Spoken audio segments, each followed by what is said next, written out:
ఆర్ఏఏఎస్ అనే వ్యవస్థను గురించి మనం ఇప్పుడు తెలుసుకుందాం. ఆర్ అంటే రెనిన్ అని, ఏ అంటే యాంజియోటెన్స్ అని, ఏ అంటే ఆల్డోస్టిరాన్ అని, ఎస్ అంటే సిస్టమ్. రెనిన్, యాంజియోటెన్స్, ఆల్డోస్టిరాన్, సిస్టమ్ అని అర్థం. ఆ రెనిన్ని కిడ్నీ రెనిన్ని అనే ఎంజైమ్ని ఉత్పత్తి చేస్తుందన్నమాట. రెనిన్ అంటే ఏంది లాటిన్ భాషలో? మరి రెనిన్ని లాటిన్ భాషలో మరి కిడ్నీ అంటారు. రెనిన్ అంటే కిడ్నీ అని అర్థం. లాటిన్ భాషలో రెనిన్ అంటారు. ఈ రెనిన్ అనే ఎంజైమ్ని కిడ్నీ అనేది ఉత్పత్తి చేస్తుందన్నమాట. ఈ రెనిన్ ఏం చేస్తుంది? యాంజియోటెన్స్ అనే ఎంజైమ్ని, యాంజియోటెన్స్ 1 ఎంజైమ్ని మరి గా తయారు చేస్తుంది. ఈ యాంజియోటెన్స్ని ఎవరు తయారు చేస్తారు? లివర్ తయారు చేస్తుంది. రెనిన్ ఏమో కిడ్నీ ఉత్పత్తి చేస్తుంది, యాంజియోటెన్స్ని ఏమో లివర్ ఉత్పత్తి చేస్తుంది. మరి ఈ రెనిన్ ఏం చేస్తుంది? యాంజియోటెన్స్ని యాంజియో 1గా మారుస్తుంది. మరి యాంజియోటెన్స్ 1ని ఏసీఈ ఇన్హిబిటర్స్ అనే ఎంజైమ్ మరి యాంజియోటెన్స్ 2గా మారుస్తుంది.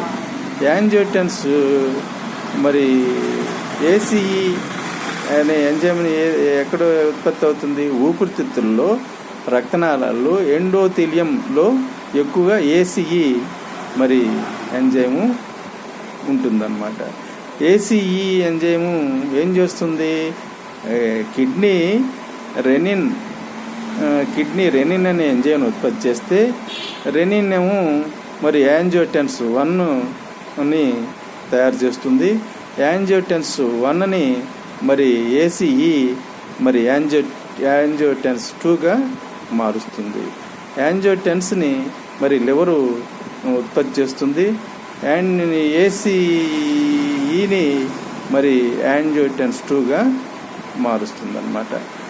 ఏసీఈ అనేది ఊపిరితిత్తుల రక్తనాళాల్లో మరి ఎండోథీలియంలో మరి ఉంటుందన్నమాట. ఆర్ఏఏఎస్ వ్యవస్థ అంటే కదా ఇది. యాంజియోటెన్స్ 2 మరి రెస్పెక్టర్స్ ఏం చేస్తాయి?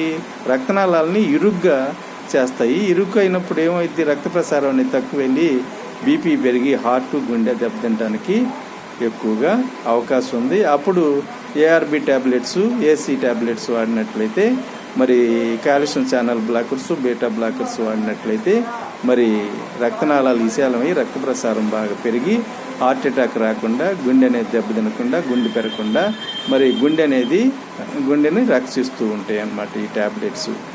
ఇది ఆర్ఏఏఎస్ వ్యవస్థ యొక్క కథ. Thank you. Please subscribe and like. Thank you.